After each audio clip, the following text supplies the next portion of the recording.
Bom dia a todos. O meu nome é Yuri Luiz de Lima e hoje eu vou apresentar o trabalho cujo título é Preparação de catalisadores porosos do tipo fluorita pelo método Sol-Gel assistido por surfactante para aplicação no acoplamento oxidativo do metano. Então, com a orientação da professora doutora Elizabeth Moreira Saf e o pós-doutorando Davi Domingos Petrolino. Então, primeiramente, eu gostaria de fazer alguns esclarecimentos sobre a realização do trabalho. Então, devido às medidas de saúde pública relacionadas ao Covid, eu fui impossibilitado de realizar as propostas do trabalho, e o que pôde ser feito remotamente foi uma revisão bibliográfica a respeito da área e algumas previsões de resultados para as atividades que seriam realizadas. Bom, o acoplamento oxidativo do metano é uma via direta para a conversão de gás natural em hidrocarbonetos de maior valor agregado. Isso é importante, pois o aproveitamento das grandes reservas mundiais de gás natural é de grande interesse econômico e ambiental, e as pesquisas cujo objetivo é viabilizar o acoplamento oxidativo do metano são incentivadas por vários motivos, né? Nós temos o metano é extremamente abundante, o esgotamento de combustíveis fósseis, né, e o fato de que o gás natural, como o subproduto do refinamento de óleos, ele não é reaproveitado economicamente, e sim queimado e liberado na atmosfera.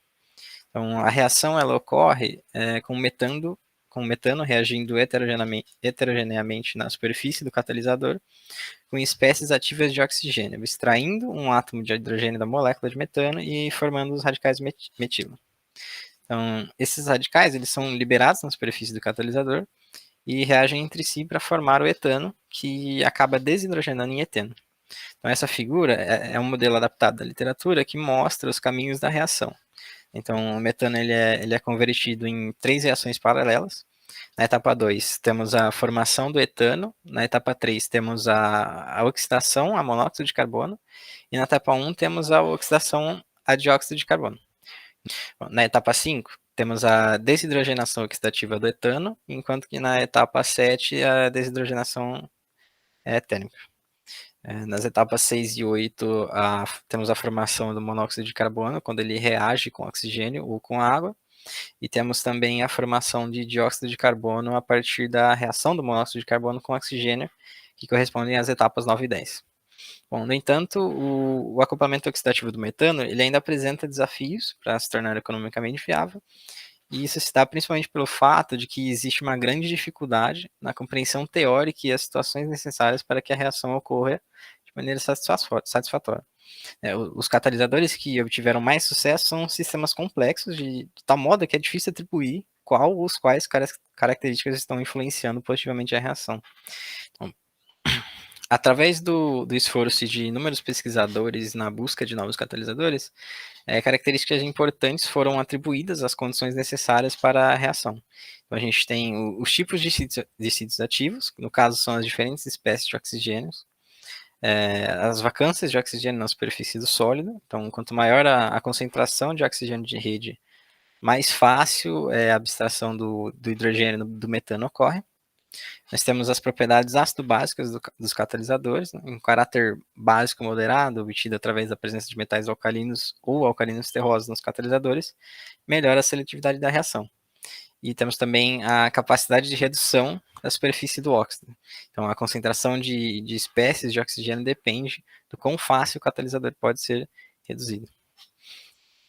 Com essas informações, nós temos que os catalisadores que mais se destacaram no acoplamento oxidativo do metano são os óxidos puros altamente básicos, os íons dos grupos 1 e 2 suportados em óxidos básicos, óxidos monofásicos, óxidos de metais de transição que contêm íons do grupo 1 e qualquer desses metais que são promovidos com íons cloreto.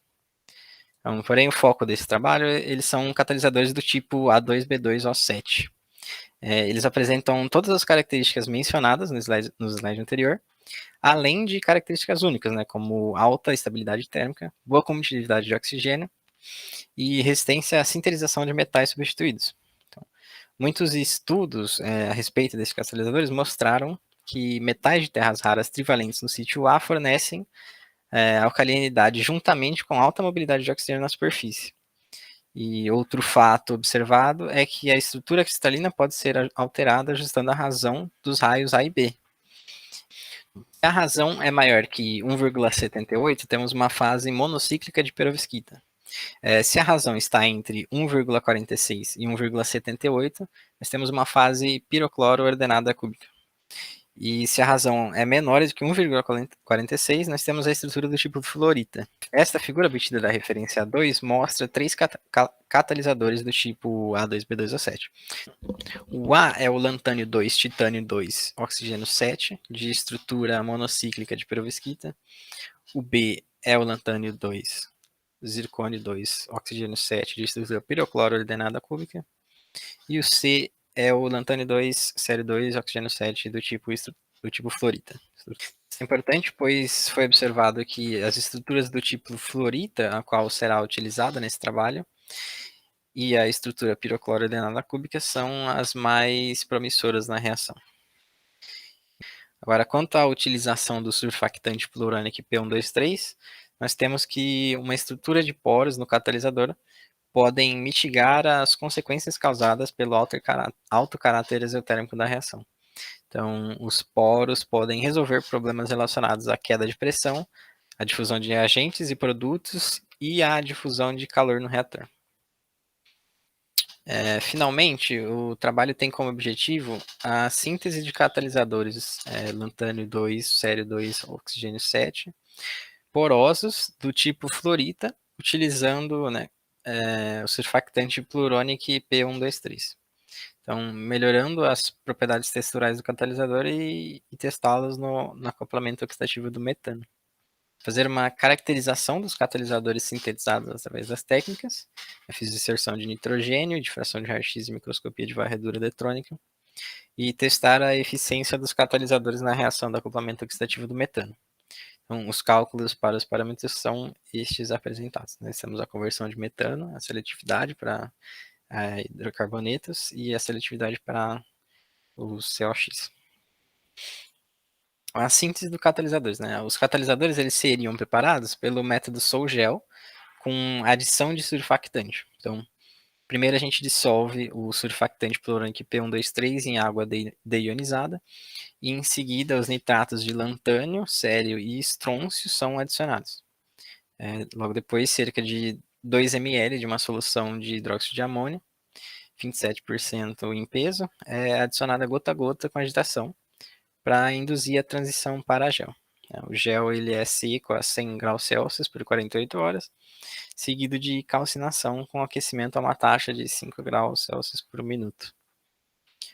Os dois platôs de temperatura, sendo o primeiro de 300 graus Celsius para remover o surfactante e o segundo a 800 graus Celsius por 2 horas. Catalisadores sem adição de surfactante também devem ser preparados como forma de avaliar a influência do surfactante. A caracterização. A fissurção de nitrogênio ela seria aplicada para acompanhar as mudanças no sistema de poros influenciada pela adição do surfactante plurônico P123. Então, a gente espera mudanças no formato das estereses e na distribuição de poros, particularmente nos tipos das estereses associadas aos poros de forma cônica, piramidal ou fendas. A técnica também deve apontar para a presença de mesoporos. A difração de raio-x seria utilizada para identificar as fases cristalinas dos catalisadores preparados e avaliar se o método utilizado com surfactante para a formação de poros é mais eficaz para obter-se uma microestrutura com melhor incorporação de solução sólida. A microscopia de varredura eletrônica, a gente espera um aumento considerável na densidade de poros na superfície do catalisador por causa da adição do surfactante. Bom, com todas as caracterizações feitas, espera-se que seja possível relacionar as propriedades físicas dos catalisadores com o desempenho catalítico na reação do acoplamento oxidativo do metano. E também espera-se que o rendimento catalítico dos catalisadores porosos preparados pelo método com adição do surfactante seja maior que os catalisadores que foram preparados sem adição do surfactante. Bom, e para encerrar, essas são as referências das duas imagens adaptadas que foram utilizadas na apresentação. E obrigado à presença e à atenção de todos.